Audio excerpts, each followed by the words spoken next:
玉米到底是粮食，还是蔬菜，还是水果，还是外星植物？在人类的餐桌上，玉米可谓无处不在，但这个熟悉的老朋友却隐藏着许多谜团。它究竟从何而来？为什么有人给它起了个外星植物的绰号？玉米身上发生过哪些离奇而重要的故事？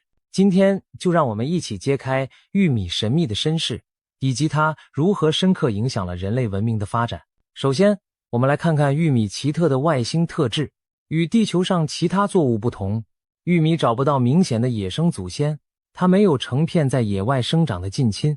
无论形态、结构还是生理特性，玉米都像一个独一无二的异类。这种在地球上无根无底的身份，让人不禁猜想，难道玉米不是地球土生土长的，而是外星来客？更奇妙的是，玉米成熟的籽粒被厚厚的包叶严密包裹，玉米穗倒在地上也不会自己散落出种子。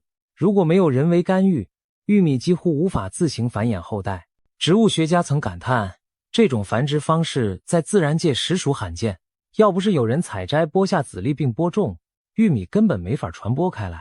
这一反常的特性加深了人们对玉米外星植物绰号的好奇。因为地球上的稻米、小麦都有野生原型，可玉米在现代以前从未野生地存在于世界各地，仿佛突然凭空出现一般。古今中外不少大胆的猜测由此诞生。有人戏言，也许上古时代有外星人路过地球，把玉米种子当作礼物播撒给了人类。当然，这只是科幻般的想象。然而玉米的真实起源的确不像其他作物那么直观，它的突然现身背后有着非同寻常的故事。那么玉米究竟是怎么来到地球，在人类手中生根发芽的呢？这里就要提到一种其貌不扬的野草——大除草。这种原产于美洲的野草才是玉米真正的祖先。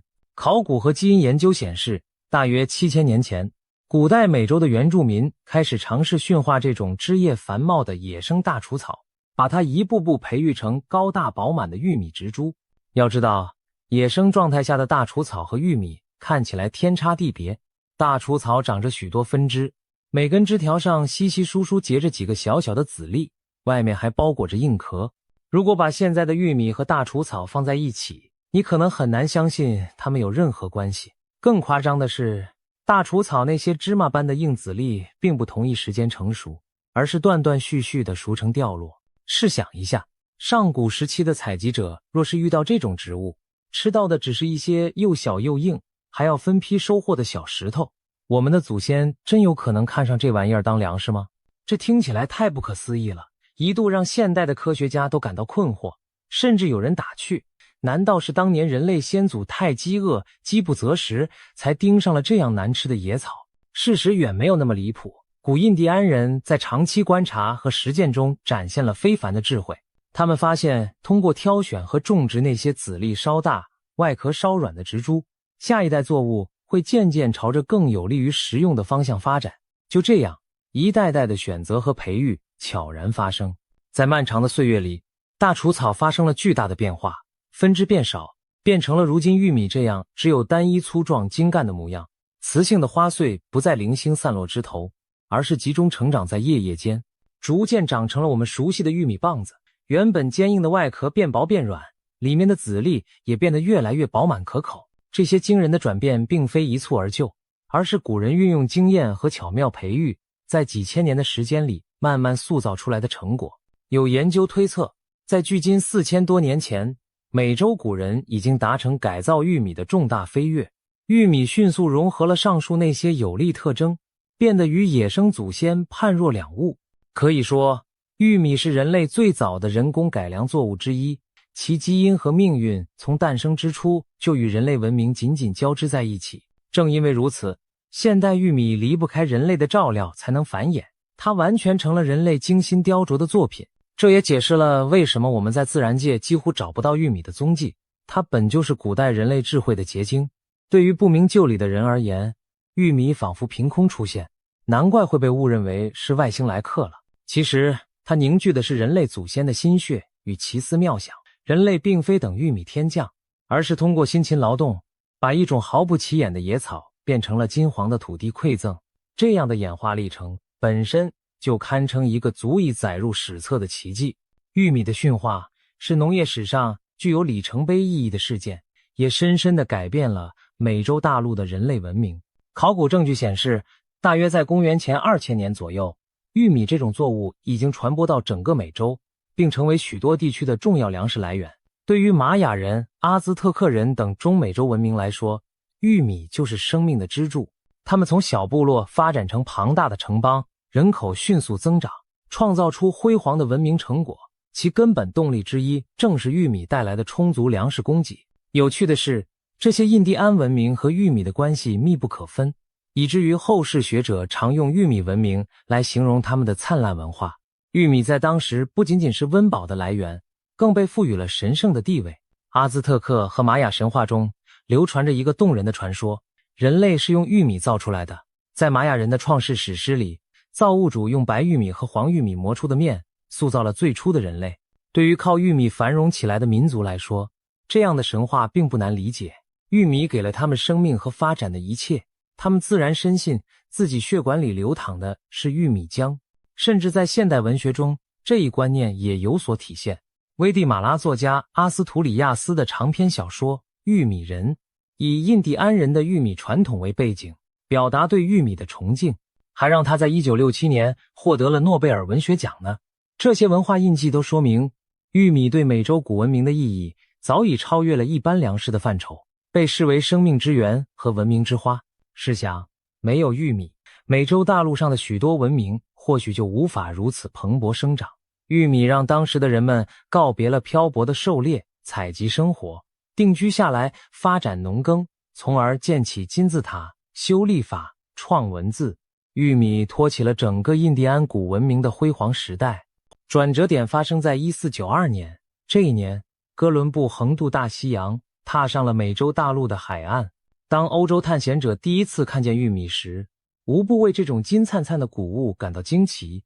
它长得和旧大陆的任何农作物都不一样，穗大粒多，看起来就很高产。很快，玉米随着航海家的船队踏上了环球之旅，开始向世界各地传播。这就是历史上著名的哥伦布大交换中的一幕。玉米等美洲作物被引入欧亚非大陆，给旧世界的人们带来了全新的食物和机遇。玉米首先被带回西班牙，最初欧洲人将它当作稀奇的观赏植物，种在王宫花园里，供贵族们把玩欣赏。毕竟在一开始，没人知道这种来自新大陆的作物是否能吃，味道如何。可是没过多久，玉米的食用价值就逐渐被认识到了。欧洲农民发现，玉米不仅适应力强、耐旱、耐热、耐寒，而且亩产量极高，比起小麦、燕麦等传统作物更加容易获得大丰收。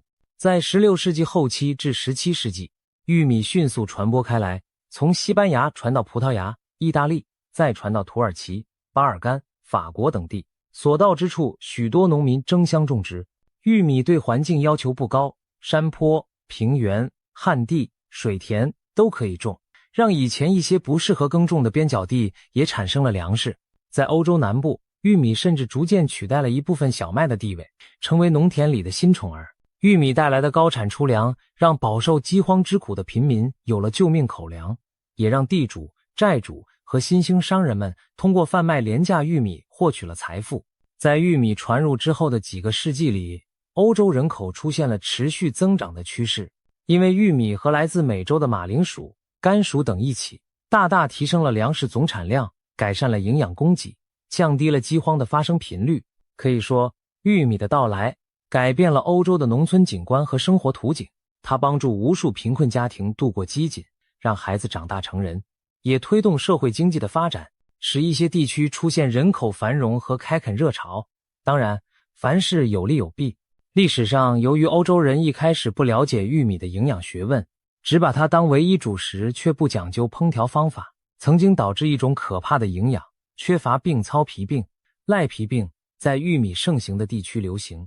一些依赖玉米但烹调不当的人出现了皮肤粗糙、精神错乱的症状，让玉米背上了坏名声。后来才明白，原来玉米中的烟酸不经过特殊处理难以被人体吸收。印第安人很早就懂得用石灰水浸泡玉米来解除这个隐患。这种工艺叫做碱处理或石灰水煮玉米，也就是制取玉米粉的传统一步。欧洲人慢慢学会这一点后，健康问题才得到解决。尽管中间有波折，玉米对旧大陆的贡献依旧是巨大的，它丰富了全球的粮食谱系，为后来几百年的世界人口增长提供了关键的能量支持。可以这么说，在地理大发现时代，玉米伴随着人类航海活动，完成了真正的环球旅行，并以顽强的生命力在各大洲安家落户，成为全球最重要的粮食作物之一。今天我们熟知的小麦、稻米和玉米并称世界3大粮食作物，而玉米更是产量高居第一。根据统计，2014年全球玉米总产量约10亿吨，超过任意其他谷物。谁能想到，这金黄饱满的玉米，千百年前只是一株默默无闻的美洲野草呢？玉米的故事告诉我们，一粒种子如何乘风破浪，改变了世界。大约在明朝嘉靖年间，16世纪中期，玉米也传入了中国。对于玉米入华途径，历史上有几种不同说法。一种认为它从西北陆路经丝绸之路，由中亚传到新疆和甘肃，再传入内地。一种说法是从西南方向，由印度经缅甸传到云南、贵州等地。还有一种是通过东南沿海一带，由葡萄牙商人或闽粤商人从海路带入福建、广东。无论哪种路径，玉米初来乍到时，在中原并不出名，往往先在边疆山区种植，然后逐步传向内地平原。据明代地方志的记载，嘉靖34年，公元1555年，河南巩县志里就提到了一种新作物玉麦，很可能指的就是玉米。几年的功夫，陕西、甘肃、云南等地的志书也都有了类似记载，把玉米称作番麦或珍珠米等。明代著名药学家李时珍在他的《本草纲目》中就已经较系统地描述了玉米，他称其为玉薯，薯的形态和用途可见在明末，玉米已经传入并引起学者注意。玉米之所以在中国被称作薯薯或番麦，也是因为最初大家将其当成从西方传来的麦子一类的粮食看待。起初玉米种植主要分布在西南、西北和华南等边远地区，因为玉米特别适合丘陵山地等旱地种植，不需太多水，又耐瘠薄土壤。对于人口稠密、耕地紧张的中国来说，玉米和马铃薯、甘薯这些外来作物的引进，无疑大大缓解了粮食压力。清代中后期的数次人口暴增，就与玉米等高产作物的推广密不可分。玉米扩展了农耕版图，很多山区、丘陵甚至荒地都肯出来种玉米，为民增收。同时，玉米也逐渐融入了中国人的日常餐桌，从一开始作为杂粮救荒，慢慢变成了普遍食用的粮食和零食。你知道吗？台湾的名小吃玉米浓汤，其主要食材玉米，也是在17世纪由荷兰人和明朝移民分别带入宝岛的。玉米进入中华文化后，还诞生了许多名字和做法。北方叫它爆米或棒子，江浙称作珍珠米，客家人叫六谷，云南一带曾叫玉麦、西番麦等等。经过几百年与本土饮食的融合，中国人民也发挥创意，用玉米做出了丰富多彩的美食：玉米粥、玉米窝头、烤玉米、玉米汤、爆米花。无论宫廷宴席还是街头小摊，都少不了玉米的身影。可以说，玉米传入中国后，对中国的农耕文化、饮食习惯乃至社会经济都产生了深远影响。从明清到现代，玉米在华夏大地落地生根，养育了无数百姓，也见证了近代人口的跃升与社会的变迁。如果说古代印第安人靠玉米繁荣了文明，那么中国和其他许多国家也是因为玉米等高产作物撑过了艰难岁月，迈向了近代人口和经济的腾飞。玉米，这来自远方的珍宝，最终成为全人类共享的财富。聊完了玉米的起源和传播，我们再来说说有趣的爆米花。标题里不是提到爆米花竟然可能改变了世界吗？这可不是夸张的说法。实际上，爆米花和玉米的渊源极深，而且在人类历史和科技进步中都扮演过奇妙的角色。考古学家发现，爆米花的历史几乎和玉米一样悠久。在南美洲的秘鲁海岸出土了距今约6700年的玉米棒残渣和爆米花遗迹。也就是说，早在几千年前，美洲先民就已经懂得把玉米粒加热爆成松软可口的米花来吃了。在当时，玉米粒还比较小且皮硬，用火烤爆可能比直接磨粉煮粥更容易消化。甚至有印第安传说称，每一粒玉米里住着一个小精灵，加热时精灵受不了热就会跳出来，变成白白的爆米花。这么童趣的传说，正暗示了爆米花的古老地位。在美洲之外，古代中国也有类似的爆米花工艺。早在宋代，我们的老祖宗就会把稻米炒爆，不仅当零食，还用于占卜算卦，被称作爆贝楼或爆米。可以说，人类对于爆米花这种怦然绽放的谷物花朵有着天然的好奇和喜爱。不论东方西方，大家都曾乐此不疲地把粮食颗粒加热，看它在锅中开花。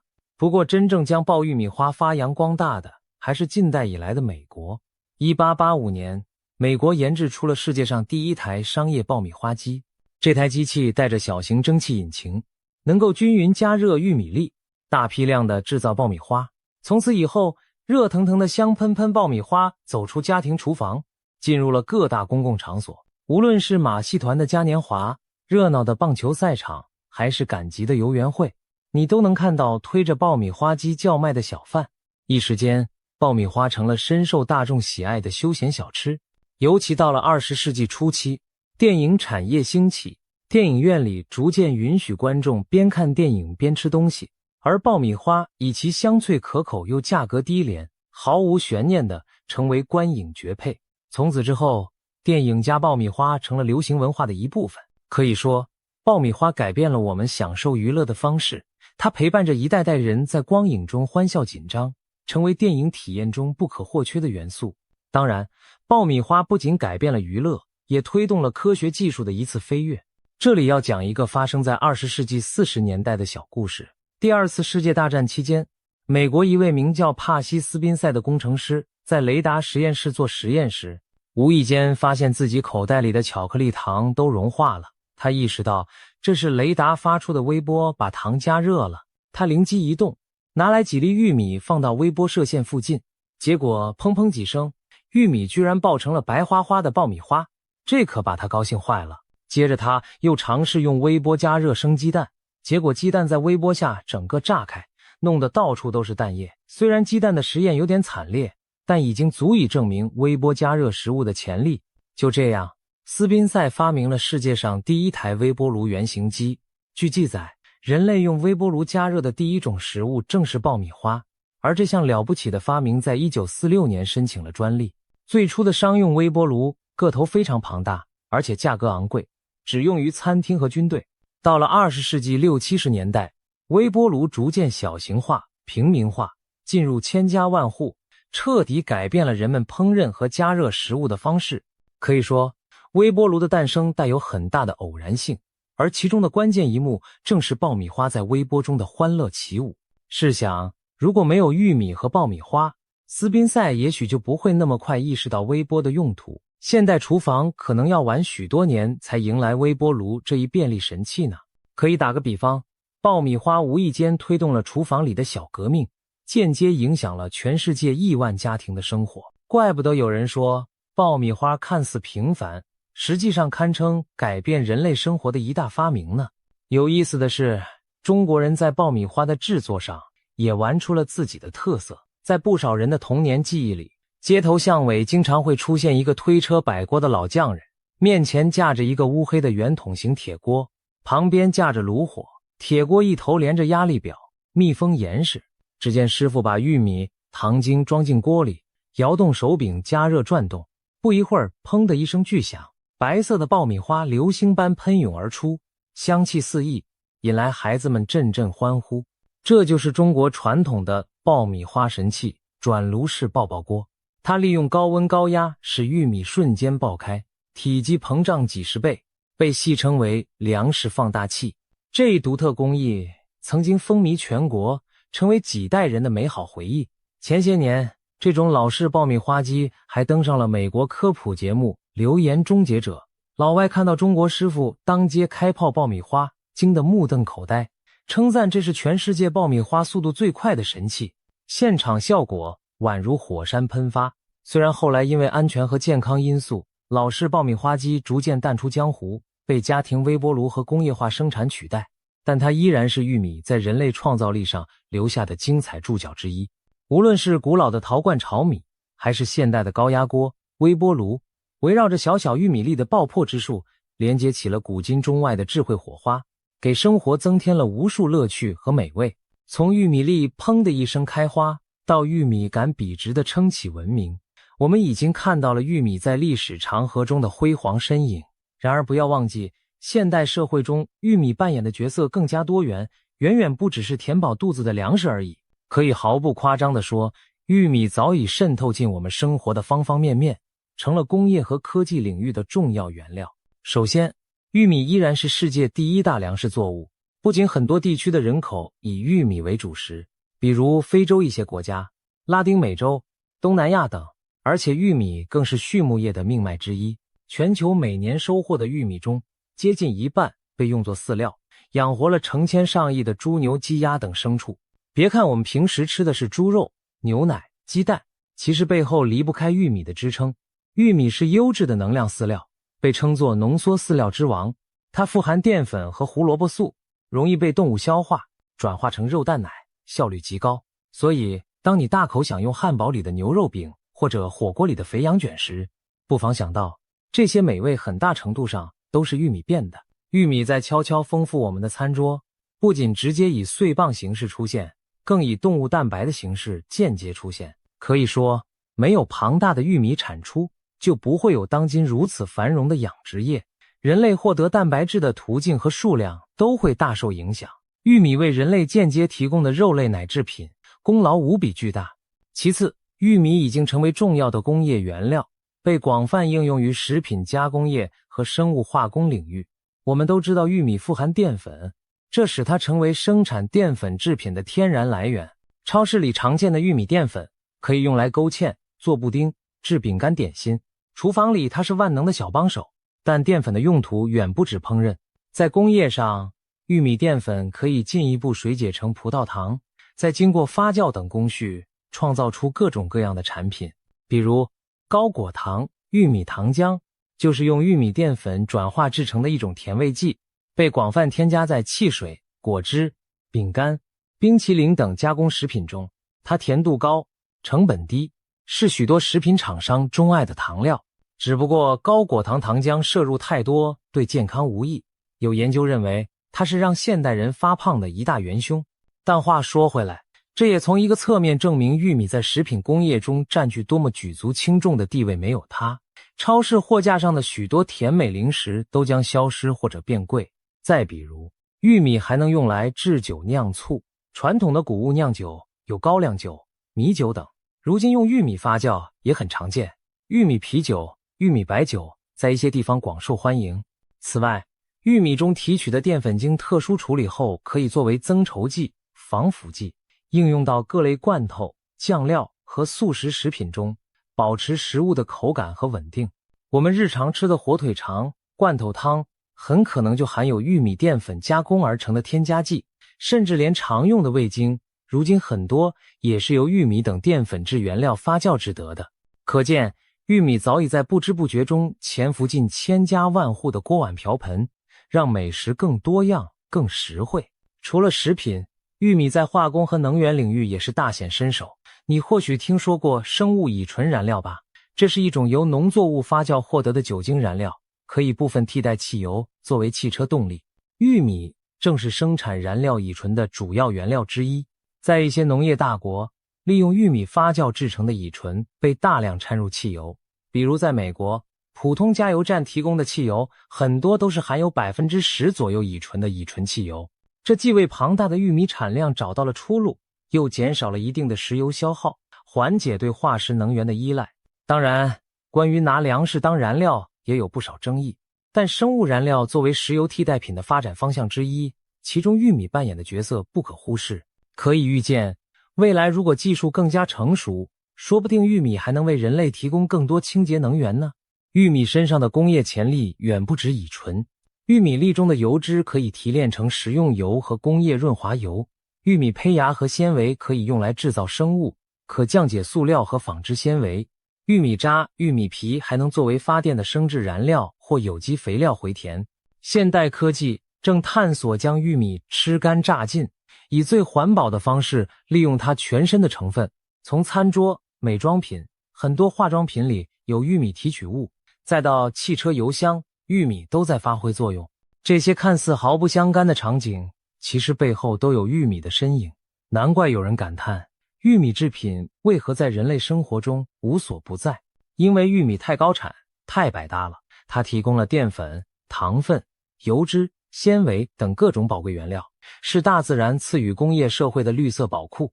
现代人每天早晨可能用玉米材料做的牙刷刷牙，穿着含有玉米纤维的衣服，吃着玉米片谷物早餐，开着加了乙醇的汽车出门，办公室午餐来包玉米糖浆调味的零食，晚上加热微波玉米方便食品宵夜。可以说，一天24小时里，我们都难免与玉米亲密接触呢。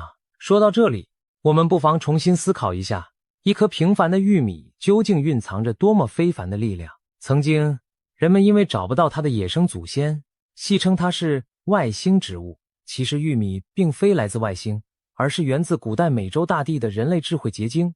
但玉米的发展史却宛如一部科幻传奇，它起源神秘，变化巨大，仿佛被某种高级文明改造过一样。它适应力惊人，高效易产，简直像专门为艰难环境准备的求生作物。它默默无闻地陪伴人类走过风风雨雨，帮我们度过饥荒，繁衍生息，走向现代。它又在近代以新的形态继续影响世界，从改变我们的观影习惯到启发重大发明，再到成为工业社会的物质支柱之一。玉米虽然不是外星来客，但它的存在确实让我们见识了大自然与人类共同创造的奇迹。可以说，玉米为人类打开了一扇认识生命多样性的窗口。原来一株植物可以有如此多面，平凡中透着神奇。也难怪科幻电影《星际穿越》中，当地球面临末日荒漠化时，导演选中了玉米作为仅存的救命良田。因为在现实里，玉米就以顽强著称，象征着希望和生存的可能性。或许有一天，当人类真的展开星际移民，我们的太空农场里也一定会种着玉米，作为维系生命的重要食粮。届时，玉米将随着我们飞向星辰大海，从外星植物的戏称变成名副其实的星际植物，也未可知呢。总而言之，玉米从远古一路走到今天，其身世不再是未解之谜，而是一段闪耀着人类智慧的传奇历史。外星植物的称号是调侃，也是赞叹。赞叹它在地球上独树一帜的特殊，以及造物主和人类共同赋予它的不可思议的特质。玉米不仅养活了古代的文明，也正在滋养着当代和未来的世界。从蒸腾的田野到沸腾的爆米花桶，再到轰鸣的汽车引擎，玉米早已超越了一粒粮食的价值，成为联系农业、文化、科技的纽带。下次当你咬下一口香甜的玉米时，不妨想一想这背后的壮阔故事。也许正是这样一颗颗金黄小谷粒，改变了人类的命运轨迹。玉米看似平凡，却有着不凡的过去和未来。它不是外星来客，却胜似外星奇迹。我们有理由相信，在人类继续前行的道路上，这株古老而充满活力的植物还将发挥更多神奇作用，续写更多动人篇章。